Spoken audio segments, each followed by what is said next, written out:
எனக்கு ரொம்ப கடன் பிரச்சனையா இருக்கு. கடன்காரன் விடுறானே இல்லை.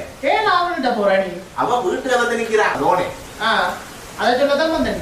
இல்லையா அந்த கடன் பிரச்சனைக்கு ஏதாவது வழி இருக்கான்னு வந்தேன்.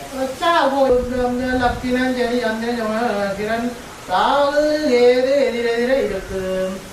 அதான் வந்து தம்பி நீ வந்து கடன் பட்டுதேன்னு சொல்லுற. உன்னை நம்பி நான் சாத்திரத்தை பார்த்தா அந்த 300 ரூபா நீ தருவியோ? ஐயா நீங்க சாத்திரத்தை வழியா பார்த்து தந்தா 300 ரூபாய் இல்ல 1000 ரூபாய் தான். சரியா சரி, இப்போ உனக்கு என்ன வேணும்? என்ன பிரச்சனை? என்னத்த கலனை நீ கடனை எப்படியா தீக்கிறதுக்கு நான் வழி சொல்றீங்க? கடனை தீக்கிறேன்னா உழைக்கணும்டா. ஐயா ஒவ்வொரு நாளும் வேலைக்கு போறேன், ஒவ்வொரு நாளும் வேலைக்கு போய் நல்லா சம்பாதிக்கிறேன். சரி, ஆனா கையில காசு மட்டும் நிக்க மாட்டேங்குது. சரி, போட்டு வைக்க வேண்டியதானே.